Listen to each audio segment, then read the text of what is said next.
So hi guys, welcome back to my new video. And मैंने ये नहीं सोचा था कि मैं कभी भी ये वीडियो बनाऊंगी या कभी ऐसा कोई दिन भी आएगा कि मुझे ये चीज़ बनानी पड़ेगी, और मैं बनाने भी नहीं वाली थी। आज के दिन है जो चीज़ हुई है जो मैं आपको बताने वाली हूँ, बिकॉज ये एक चीज़ ही ऐसी है, अगर मैंने आप लोगों के साथ शेयर नहीं करी ना तो ये बहुत गलत होगा, क्योंकि हम सबको इस चीज़ के बारे में अवेयर होना बहुत ज़्यादा ज़रूरी है।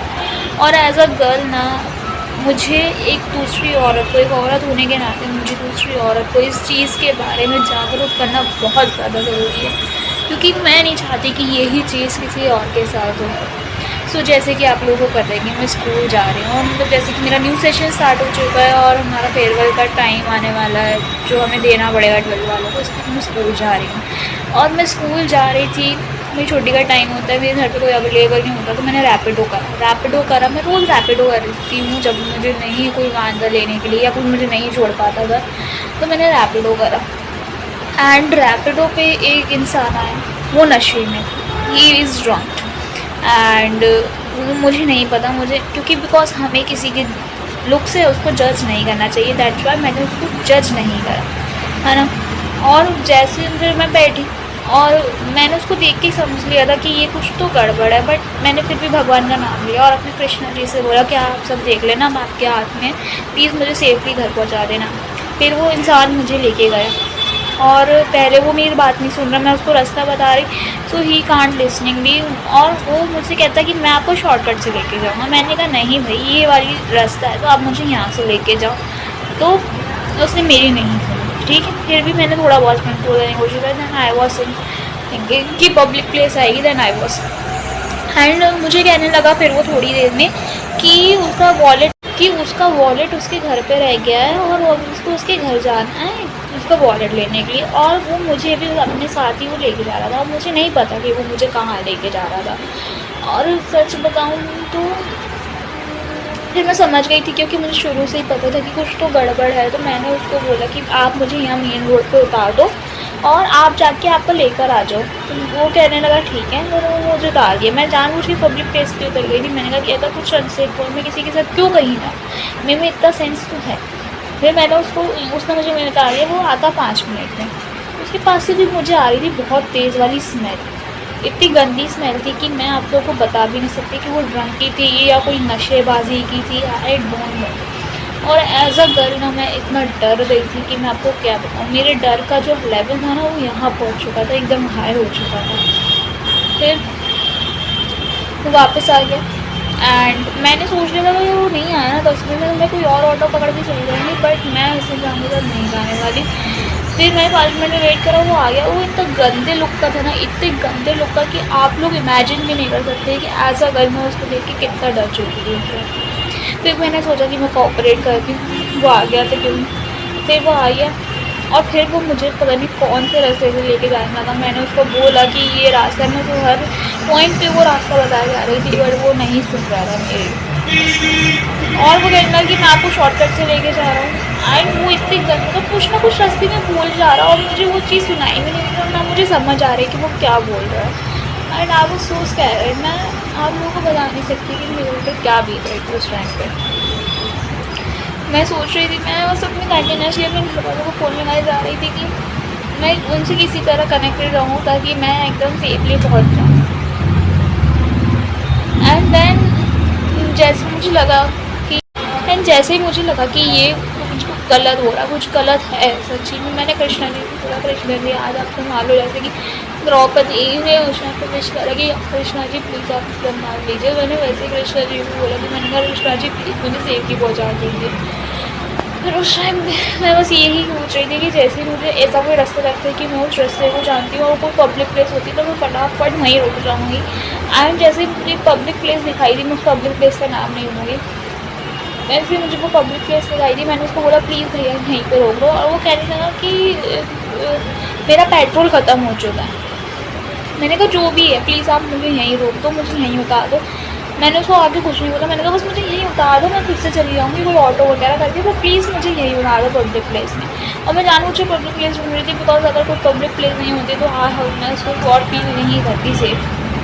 ऐसे पब्लिक प्लेस में। और वो फिर इंसान मुझसे इतनी गंदी तरीके से बात करने लगा, वो जा नहीं रहा था उस तरीके से। मैंने उसको बोला कि आप प्लीज़ यहाँ से चले जाओ, मैं कोई ऑटो करके चली जाऊँगी। उस समय मुझे कोई दूर दूर तक ऑटो भी नहीं दिखाई दे रहा, तो वो इंसान जा भी नहीं रहा। उसके बाद वो मुझे थोड़ी देर में कहता कि मैं तेरी कंप्लेन कर दूँ। वो मुझसे ऐसे कह रहा था, इतने गंदे वर्ड्स में कह रहा था कि मैं तेरी कंप्लेन कर दूँगा। मैंने कहा भैया क्या हुआ, क्या कह रहे हो आप प्लीज़ यहाँ से चले जाओ। मैंने उसके साथ कोऑपरेट करने की कोशिश करी कि भैया प्लीज़ आप यहाँ से चले जाओ, उसके बाद मैं कुछ नहीं हुआ। और मुझसे वो कहने जा रहा कि मैं आपकी कंप्लेन कर दूँगा। क्या कर रहा है, मैंने बोला प्लीज़ आपका पेट्रोल ख़त्म हो चुका है, प्लीज़ यहाँ से चले जाओ। मैंने उसको लगाने की कोशिश करी और मुझे फेल सीट नहीं हुआ। तो वहाँ पे एक लेडी आई और भगवान का शुक्र है कि वो लेडी आ गई थी उस टाइम, वरना आई डोंट नो कि आज क्या हुआ। वो लेडी आई और वो समझ गई थी। मैंने उनको बोला प्लीज़ मुझे यहाँ था थोड़ी दूर तक ही छोड़ दो, आप मैं वहाँ से कोई ऑटो कर लूँगी पर प्लीज़। और वो तो अच्छी बात है कि उस लेडी को मेरे घर जा, उसको नहीं घर जाना था। दैट्स व्हाट वो बोलते हैं कि भगवान ने मेरे को। और उस घाट पे जब मैं बैठी और तब वो पहुँची और आई वाज फील सो से भगवान जी प्लीज़ मुझे आपने बचा दो कृष्ण जी, वरना मैं आज क्या होगा मुझे खुद नहीं पता था कि मैं कितना हमसे पे कर रही हूँ उस टाइम पे। कन्फ्रेंसेस भी कुछ ऐसे हो गए थे कि मेरे हाथ में कुछ था ही नहीं। मैं कृष्णा जी को बोले जा रही थी हर एक पल कि प्लीज़ कृष्णा जी आज आप संभाल लीजिएगा, आज प्लीज़ मुझे बचा लीजिए, अगर मैं सब कुछ गलत होने वाला था। और वो इंसान मैं उस दीदी के गाड़ी पर बैठ गई और वो कंटिन्यूसली मुझे फ़ोन लगाया जा रहा है। मैंने डर के वहाँ मैं इतना डर चुकी हूँ उस टाइम पे, उस पॉइंट पे कि यार मैं उसको फ़ोन नहीं रिसीव कर पाई, क्योंकि मैं उसको क्या बोलती हूँ। इंसान नशे में था, उसके पास एक गंद आ रही थी and I was so scared. मैं फिर घर आई, मैंने अपनी फ्रेंड को बताया कि वो उस टाइम पे मतलब मेरे पास छुट्टी है रहती थी, बट मैंने आज उसको बोला कि नहीं तो चल जाए, टेंशन मत ले, मैं घर आराम से पहुँच जाऊँगी। एंड देन मैसेज हुई आज ही का दिन था कि मैंने उसको ऐसा बोला और आज ही के दिन ऐसा हो गया। फिर मैं घर आई, मैंने उसको बताया और फिर मैंने रैपिडो कम्युनिटी में डाली कंप्लेन कि ऐसा ऐसा हुआ और उन्होंने कोऑपरेट करने की कोशिश करी और मैंने उन्हें पूरा बताया कि आज ही मेरे साथ हुआ। बट अगर कोई और लेडी होगी और कोई कुछ इंसान रास्ते पे होगी और वो सेम इंसान के साथ होगी जो ड्रंक करके आया हुआ, एंड आई वाज सेइंग कि मैंने देखा था कि उसमें जो फ़ोटो था ना उस इंसान का वो भी वो मैच नहीं कर रहा था। बट मैंने को लगा कि चलो कोई बात नहीं, फ़ोटो मैच नहीं कर रहा, पर उसमें गाड़ी भी मैच नहीं कर रही थी। और उस टाइम पर मैं इतनी भूलूँ कि क्या मेरे दिमाग में चला कि मैंने रश कर दिया, मुझे समझ नहीं आया। पर आज जो भी हुआ मैंने अपने घर वालों को बताया नहीं। वो से इनकी तुझे ध्यान रखना चाहिए, तुझे रैपिडो नहीं, वो सही है। और जो भी हुआ उस चीज़ को मैं आज नहीं तो कल तो भुला ही दूँगी, आज नहीं तो कल मैं इस दर्द से निकल जाऊँगी बाहर, क्योंकि मैं आ चुका है। और मैं इसलिए ये वीडियो बना रही हूँ ताकि आप लोग और भी जो मेरे घर है प्लीज़ अवेयर हो जाएँ कि ये चीज़ें कितनी अनसेफ। आज ऐसा गर्ल हम सोसाइटी में सेफ़ नहीं है, कहीं पे भी सेफ़ नहीं है, कोई भी सेफ़ नहीं है। ऐसा क्यों है? और जो भी अगर मैंने तो वो ये जानिए कि उनकी वजह से इसको क्या अनकम्फर्टेबल क्या फील होता है। तो प्लीज़ प्लीज़ प्लीज़ आज मेरे को देखे ना वो किसी को एक्सप्लेन नहीं है, तो मुझे उस टाइम पे इतना रोना आ रहा था, मैं इतना रोना आ रहा था कि मुझे अभी भी रोना आ रहा है। और मैं कंट्रोल करके बैठी क्योंकि मैं नहीं चाहती कि कोई को मुझे सिंपैथी गार्ड दे।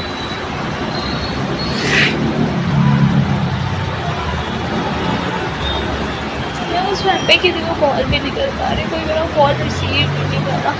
मैं किसी को और मैं जानबूझ के उसके सामने किसी को फ़ोन बात कर रही थी ताकि वो थोड़ा सा स्केर्ड रहे कि हाँ कुछ ना कुछ मैं कर सकती हूँ। तो दैट्स व्हाई मैं उसको डिस्ट्रैक्टेड रखना चाहती हूँ उस चीज़ से।